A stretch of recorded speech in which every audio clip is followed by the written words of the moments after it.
Hello everyone, welcome to the videos. आज हम लोग बेसिक्स डिस्कस करने वाले हैं एक्सरसाइज 1.6 का। लेकिन उस 1.6 के बेसिक्स में जो हम पढ़ने वाले हैं वो आप ऑलरेडी पढ़ चुके हैं in the name of law of exponents.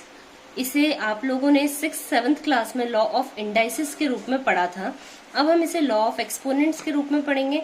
आपकी बुक में इसे लॉ ऑफ नंबर्स के नाम से दे रखा है। ओके, तो अब हम लोग स्टार्ट कर रहे हैं लॉ ऑफ एक्सपोनेंट्स। ये कुछ बेसिक चीज है जिसको आप यूज करके बहुत इजीली क्वेश्चंस कर सकेंगे। ओके, सो क्या क्या है लॉ ऑफ एक्सपोनेंट्स? देखो, पहला लॉ ये कहता है कि अगर e to the power m into e to the power n है तो उस कंडीशन में क्या होगा? e to the power m into e to the power n। इसका क्या मतलब हुआ कि हमारा बेस तो सेम है लेकिन हमारे पावर्स डिफरेंट है। तो उस कंडीशन में हमारा बेस एक रह जाएगा, कॉमन a रह जाएगा और ये प्लस हो जाएगा। क्लियर? ये फर्स्ट लॉ। सेकेंड लॉ हमारा ये कहता है a to the power m divided by a to the power n। अब क्या करेंगे? अगर डिवीजन है और बेस सेम है तो उस कंडीशन में आप पावर को माइनस कर देंगे। क्लियर? इस फॉर्म को हम लोग a to the power m upon a की पावर n भी शो करते हैं, लेकिन लॉ यही रहेगा, हम यही लगाएंगे। थर्ड लॉ क्या कह रहा है? a to the power m और ब्रैकेट के बाहर n है। ऐसा अगर होगा तो हम क्या करेंगे आप खुद सोचिए। यहाँ पे mn था, मल्टीप्लाई में हमने प्लस कर दिया, यहाँ हमने माइनस कर दिया। जब ब्रैकेट के अंदर रहता है ना तो हम क्या करते हैं, उसे मल्टीप्लाई कर देते हैं। क्लियर है? नेक्स्ट है e to the power 0।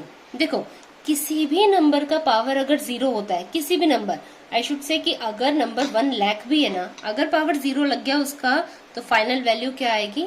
Only 1। Clear? अब ये तो हम लोगों ने वो बेसिक लॉज देखे जो कि जनरली यूज होते हैं जब हमारा बेस कॉमन होता है, बेस सेम होता है लेकिन एक्सपोनेंट्स डिफरेंट है। लेकिन अब हम देखने वाले हैं व्हाट विल हैपन अगर हमारा बेस ही चेंज हो जाएगा लेकिन हमारे पावर सेम रहेंगे। उस कंडीशन में हम लोग इन्हें मल्टीप्लाई करते हैं और पूरा कॉमन एक पावर लिख देते हैं। क्लियर है? सेम अगर बाय चांस हमारा a to the power m divided by a b की पावर m हो तो उस कंडीशन में क्या करेंगे? हम a को b से डिवाइड कर देंगे और पूरा पावर m लगा देंगे। यहां तक की बात समझ में आई? अब देखो होता क्या है, ये तो हमने सीख लिया, लेकिन जब हम लोग इन चीजों के कांटेक्ट में नहीं रहते ना तो जनरली हमें इसमें और इसमें डाउट होता है कि भाई प्लस होगा या माइनस होगा।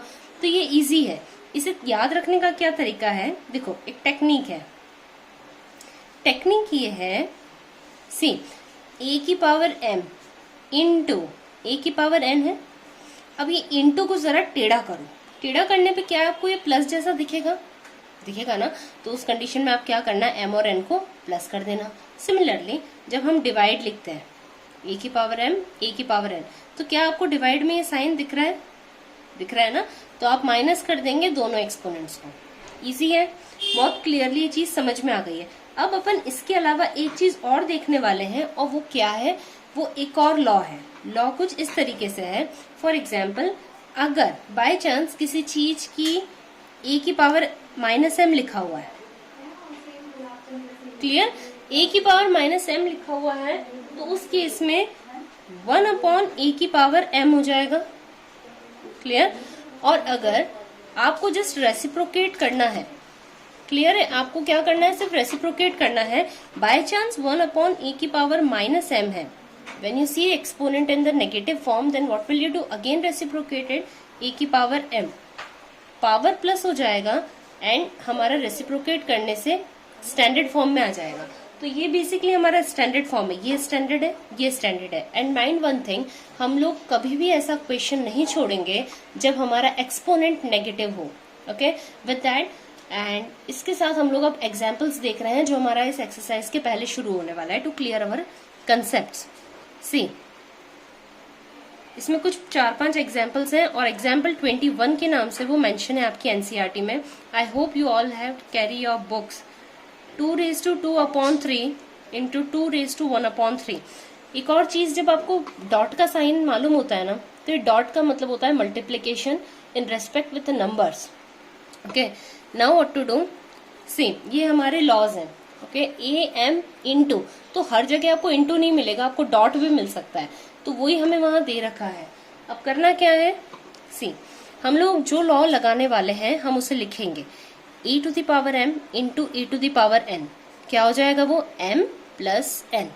इजी है, कुछ भी नहीं करना है, जैसे ही आपको क्वेश्चन दिखे first mention what law you are using. Okay, now use, ये तो हमें मेंशन है क्वेश्चन में, ये साइड मेंशन नहीं है, वो अब हम करने वाले हैं कैसे, 2 कॉमन है और हमें एक्सपोनेंट्स प्लस करने हैं, 2/3 प्लस 1/3। ठीक है, एलसीएम ले लेंगे, कॉमन 3 आ जाएगा, 2 + 1 2 रेज टू 3/3, 3 से 3 कैंसिल, 1 बचा, फाइनल आंसर हमारा 2 हो गया। This is our answer. और ये इतना इजी है, सिर्फ आपको लॉ ऑफ एक्सपोनेंट मालूम होना चाहिए। सिमिलरली हमारा एग्जाम्पल का सेकेंड पार्ट है 3 की पावर 1/5 और ब्रैकेट के बाहर है 4। क्या करेंगे, समझ आ रहा है कि e की पावर m ब्रैकेट के बाहर n, ये हमने लॉ पढ़ा है, अब हम लगाने वाले हैं e की power m out n, e की power m into n। Clear कर दो, अब बस ये करना है, 1/5 into 4, 4/5। Clear. Similarly third, 7 raise to 1/5 whole upon 7 raise to 1/3। क्या करेंगे, दिख रहा है, इजीली दिख रहा है, ये हमारा डिवीजन है। देखो इसके अंदर हमने क्या किया था, मल्टीप्लिकेशन हमें दिख रहा था, ये हो गया, ये हमारा, और ये हमारा डिवीजन का है। ठीक है, अब डिवीजन का क्वेश्चन कैसे करें, सी हमें ये लॉ लग रहा है, तो अब हम ये लगाने वाले हैं, ए की पावर m डिवाइडेड बाय ए की पावर n। क्या होगा, ए की पावर m माइनस n, ये भूलना नहीं है, हमें यहाँ से याद रहेगा कि माइनस में डैश का साइन आ रहा है, अब ये यूज करेंगे, 7 कॉमन लिख लेंगे, 1/5 माइनस 1/3।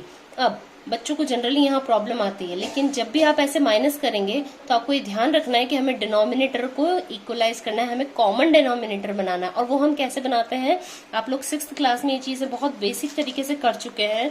इसके लिए हमें बहुत जरूरी है, एलसीएम लेंगे। ठीक है, 15 एलसीएम आया, 5 के टेबल में 15 3 टाइम्स, 3 1 3, 3 के टेबल में 15 5 टाइम्स, 5 1 5, 7 -2/15। पर प्रॉब्लम ये है कि -2/15 आ रहा है, isn't it? तो अब क्या करेंगे, स्टैंडर्ड डिनोशन ये होता है कि हमारा एक्सपोनेंट हमेशा पॉजिटिव रहना चाहिए। लेकिन अब हमें, जैसा हमने लॉ यहाँ देखा था, just reciprocate it, 1/7 raise to 2/15। हाँ, ऊपर ये एक्सपोनेंट को आप रेसिप्रोकेट मत कर देना। ठीक है, 1/7 रेज टू 2/15। क्लियर।